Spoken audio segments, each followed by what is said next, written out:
ವ್ಯಾಕರಣ ಸರಿದ್ರೆ ಎಲ್ಲ ಕೈಕರಣದಲ್ಲಿ ಉನ್ನತಿಯನ್ನು ಸಾಧಿಸಬಹುದು ಎನ್ನುವುದು ನನ್ನ ಆಸ್ಥೆಯ ನನ್ನ ನಂಬಿಕೆ. ಹಾಗಾಗಿ ಈ ರೀತಿ ಗಮನಿಸ್ತಾ ಇದ್ದೆ. ಏನು ನಿನಗೆ ಪ್ರಯೋಜಿಸ್ತಲ್ಲ ಇಲ್ವಲ್ಲ? ಈ ಕ್ಷೇತ್ರದ ನಿಯತಿಯ ಹಾಗೆ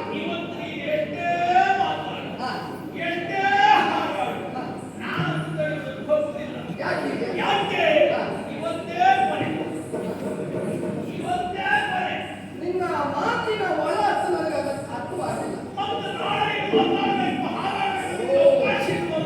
ಏನು ಯುದ್ಧ ಕ್ಷೇತ್ರದಲ್ಲಿ ನನ್ನನ್ನ ಕಡಿದು ತರ್ತೀಯ?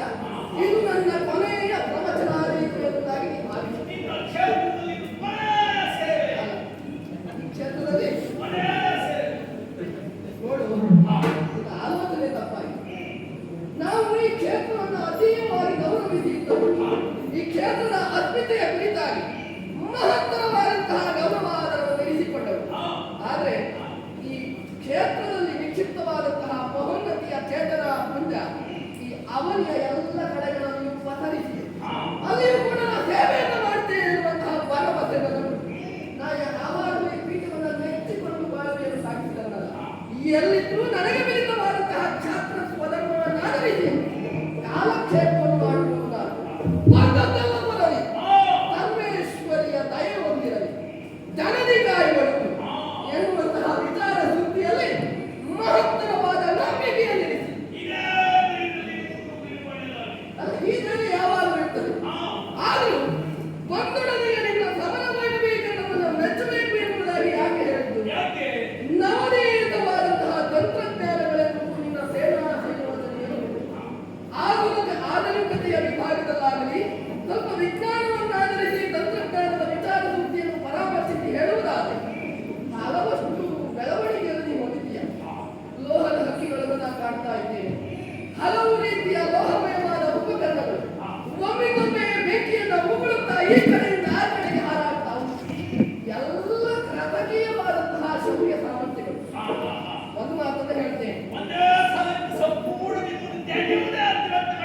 ಅದೆಷ್ಟು ಶಕ್ತಿಶಾಲಿಯುತವಾದಂತಹ ಉಪಕರಣಗಳಿವೆ, ನಿಶ್ಚಿತವಾದಂತಹ ಆಯುಧಗಳೇನು, ವ್ಯಕ್ತಿಯಾದವರಲ್ಲಿ ಕಾರ್ಯವನ್ನು ಸಾಧಿಸ್ತೇನೆ ಎನ್ನುವಂತಹ ಧೈರ್ಯದ ಚೇತನವು ಇಲ್ಲದೆ ಇದ್ದರೆ ಅವೆಲ್ಲವೂ ನಿಷ್ಫಲಿತವಾಗಿ ಹೋಗುತ್ತದೆ. ಈ ಮಾತನ್ನು ನೀವು ನೆನಪಿಟ್ಟು ಆದರೂ ಒಂದೆಡೆಯಲ್ಲಿ ಅಶ್ವಗಳ ಹೇಷಿತಾರ, ಇನ್ನೊಂದೆಡೆಯಲ್ಲಿ ಧನುಷ್ಟೇಂಕಾರ, ಮಗದೊಂದೆಡೆಯಲ್ಲಿ ಕ್ರೇಂಕಾರಗಳ ಕೂಗಾಟವನ್ನೇ ನಾನು ಕೇಳ್ತಾ ಇದ್ದೇನೆ.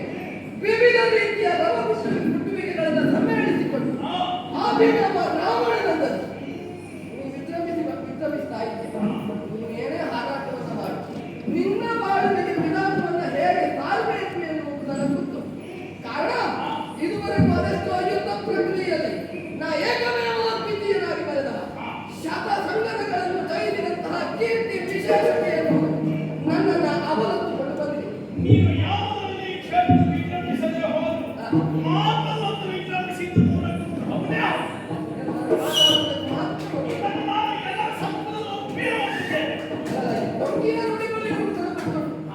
ಆಡಿದವು ಮಾಡುವುದಿಲ್ಲ.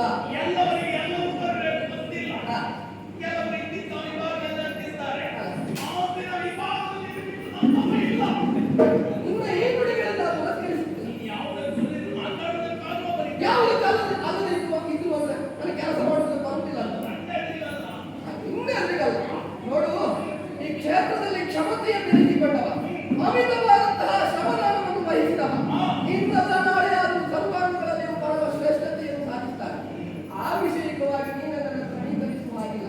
ನಾವು ಯಾವಾಗಲೂ ಅಧ್ಯಯನಶೀಲರು. ಯಾರಲ್ಲಿ ಯಾವ ವಿಶೇಷತೆ ಉಂಟು ಅದನ್ನು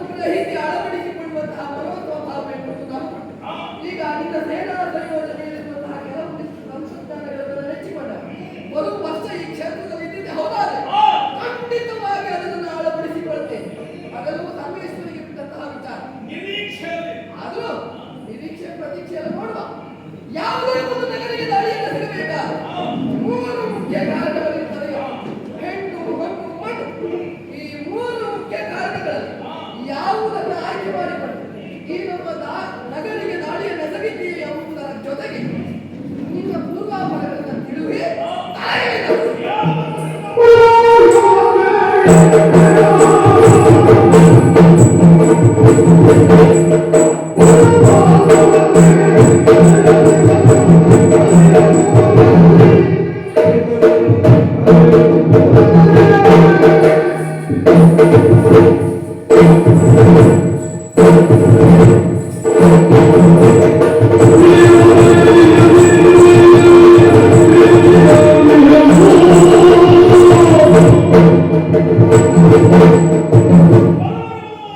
ಉದ್ದೇಶ? ಹೆಣ್ಣು ಹಣ್ಣು ಮಣ್ಣು ಹಾ, ಈ ಕಾರಣಕ್ಕೆ ಬರುವುದು ಸರ್ವೇ ಸಾಮಾನ್ಯ. ಸರ್ವೇ ಸಾಮಾನ್ಯ. ಆದರೆ ಮೊದಲನೇ ಉದ್ದೇಶ ಪೂರ್ವೋದ್ದೇಶ. ಪೂರ್ವ ಉದ್ದೇಶ.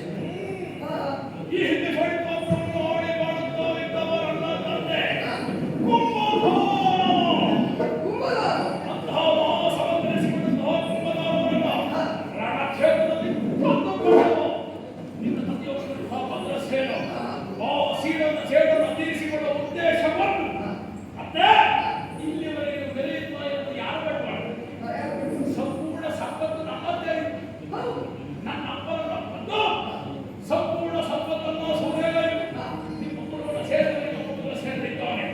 ಆ ಪೂರ್ವದೇಶ ಬಂದಾದ್ರೆ ಹೆಣ್ಣು ಹೊನ್ನು ಮಣ್ಣು ಜೊತೆಯಲ್ಲಿ ಪೂರ್ವ ದೇಶ ಇದೆಲ್ಲವನ್ನು ಪೂರೈಸುವರೆ ಸಮಸ್ತ ಚೋಳಿನ ಸೇವೆಯನ್ನು ಪಡಿಕೊಂಡಿದ್ದಾನೆ.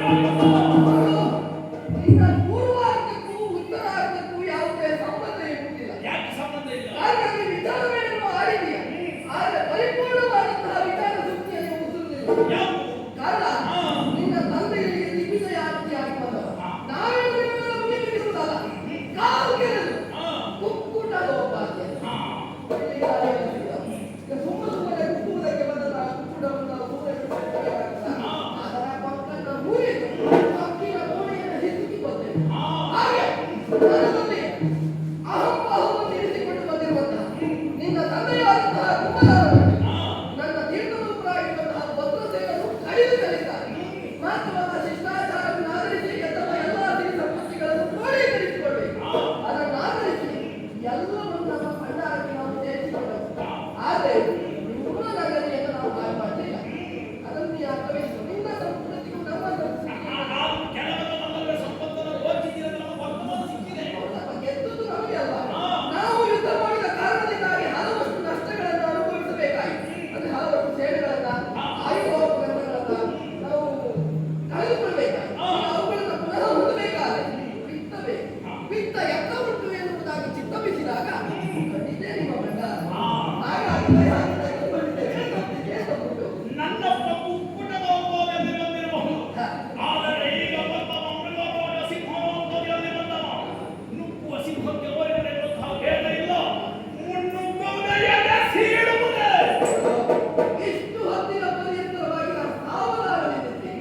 ಹುಲಿಯೊಂದು ಸುಮ್ಮನೆ ಉಳಿದು ಎರಡು ಹೆಜ್ಜೆಗಳನ್ನು ಹಿಂದೆ ಎಂಬ ಕಾರಣಕ್ಕೆ ಬೇಟೆಯನ್ನು ಮಾಡುವುದಕ್ಕೆ ಸಿದ್ಧವಾಗಿದೆ ಎನ್ನುವುದಾಗಿ.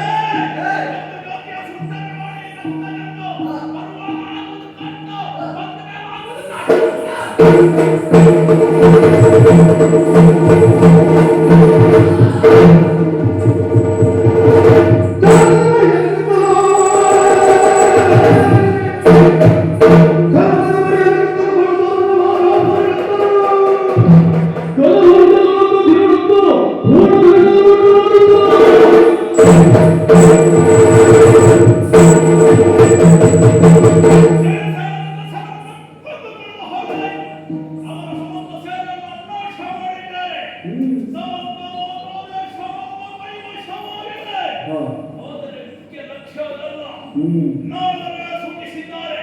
ನಿನ್ನ